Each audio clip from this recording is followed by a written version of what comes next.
आप सभी लोगों ने सीखो कमा योजना के माध्यम से अलग अलग कंपनियों में ट्रेनिंग तो ले ली, लेकिन ये ट्रेनिंग लेने का क्या फ़ायदा हुआ? कुछ आप लोगों ने सीखा या इससे कुछ करियर अपॉर्चुनिटी मिलेगी? क्या आगे आपको जॉब दिलाने में हेल्प मिलेगी या नहीं?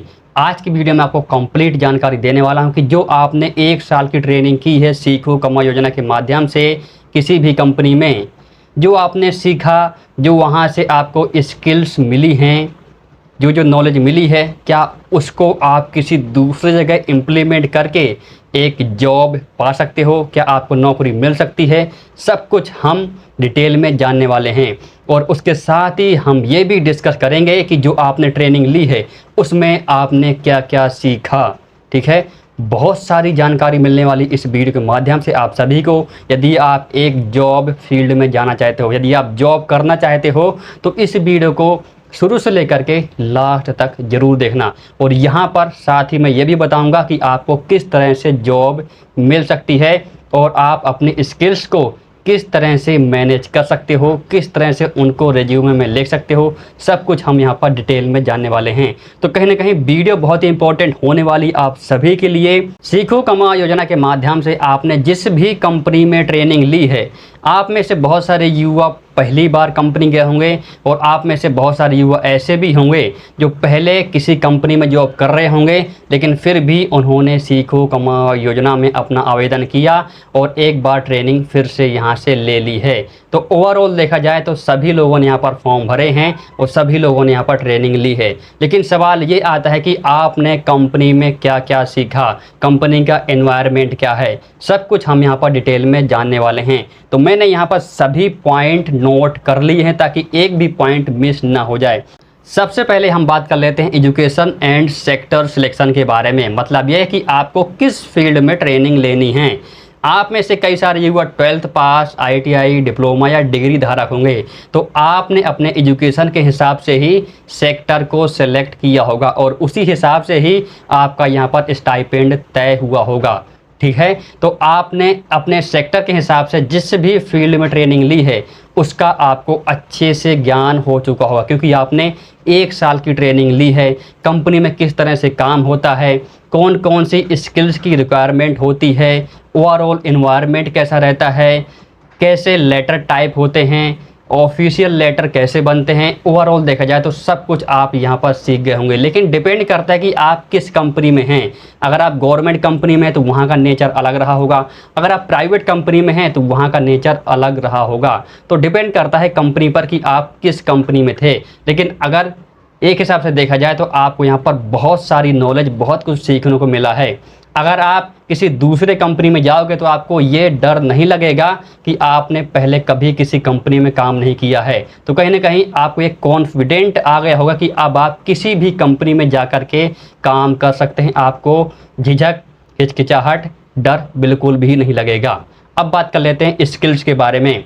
आपको छोटी छोटी स्किल्स आती होंगी, आपने टाइपिंग भी आती होगी, आपको हिंदी, इंग्लिश, MS वर्ड भी आता होगा, MS एक्सेल भी आता होगा। लेकिन ट्रेनिंग लेने से पहले आपको ये नहीं पता होगा कि इसका एक्चुअल में यूज कैसे होता है।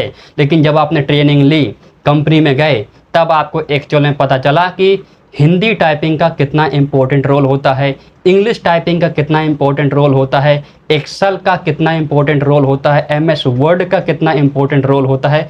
बहुत सारी चीज़ें होती हैं। आप ये सीख गए होंगे कि एक्सेल पर किस तरह से काम होता है कंपनियों में, MS वर्ड का कंपनी किस तरह से यूज करती है, किस तरह से लेटर बनते हैं, ऑफिशियल लेटर कैसे बनते हैं। तो ओवरऑल देखा जाए तो आपको यहाँ पर नॉलेज तो बहुत मिली है कंपनियों में, लेकिन ये भी डिपेंड करता है कि आप किस कंपनी में थे।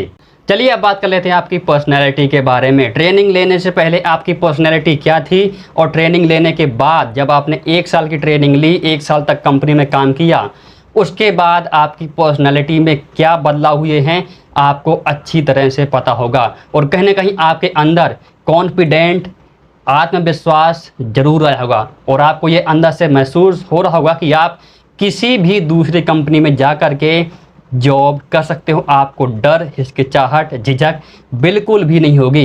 तो कहीं ना कहीं आपको कंपनियों से बहुत कुछ सीखने को मिला है। लेकिन हाँ, ये अलग बात है कि आप यहाँ पर सैलरी को लेकर के, स्टाइपेंड को लेकर के, अटेंडेंस को लेकर के अलग अलग बातें होती रहती हैं कि इसमें भी बहुत सारे चेंजेस होते हैं, सिस्टम सही नहीं है।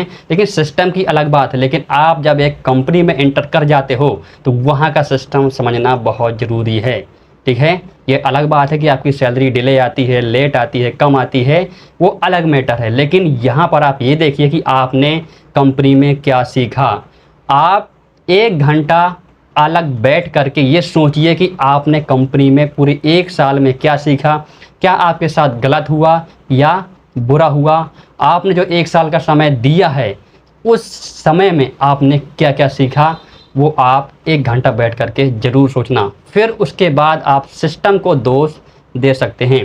चलिए अब बात कर लेते हैं करियर अपॉर्चुनिटी के बारे में। अब यहाँ पर आपको जॉब किस तरह से मिलेगी, अब हम इसके बारे में थोड़ा बात कर लेते हैं। ठीक है, अगर आपको जॉब करनी है तो सबसे पहले आपको एक रिज्यूमे बनाना पड़ेगा। और रिज्यूमे बनाना इतना आसान है कि बोलो ही मत। यहाँ पर मैं आपको एक एप्लीकेशन बताता हूँ, या आप वेबसाइट पर बना सकते हो।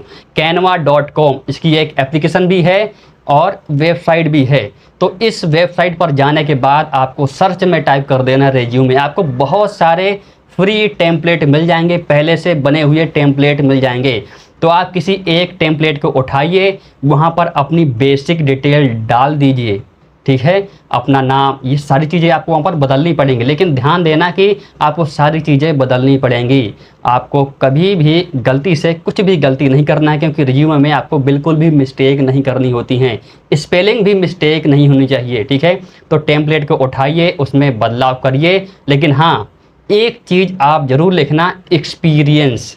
आपने जिस भी कंपनी में 1 साल की ट्रेनिंग की है, उसके बारे में आप उस कंपनी का नाम लिख देना और नीचे कुछ की पॉइंट लिख देना कि आपने क्या क्या सीखा, कंपनियों में क्या क्या काम आता है आप सभी को। अगर आपने उससे पहले भी किसी कंपनी में काम किया है तो उन कंपनियों के नाम भी आप लिख सकते हो, उनके बारे में लिख सकते हो कि आपको क्या क्या काम आता है। आप वहाँ पर एक एक्सपीरियंस का कॉलम बना करके ये सारी चीज़ें लिख देना, ताकि जब सामने वाला आपका रिज्यूमे पढ़ेगा तो उसको पता लगेगा कि हाँ, इस बंदे में कुछ तो बात है।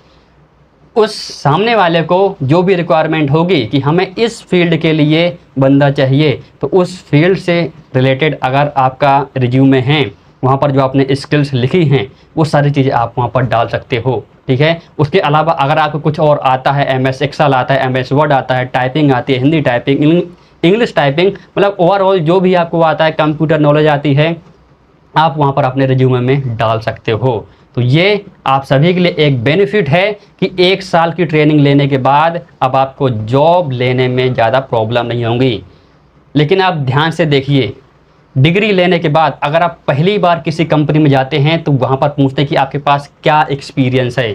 अगर आप फ्रेशर होते हैं तो आपको जॉब पर नहीं रखते हैं, वो बोलेंगे कि हम फ्रेशर को जॉब पर क्यों रखें।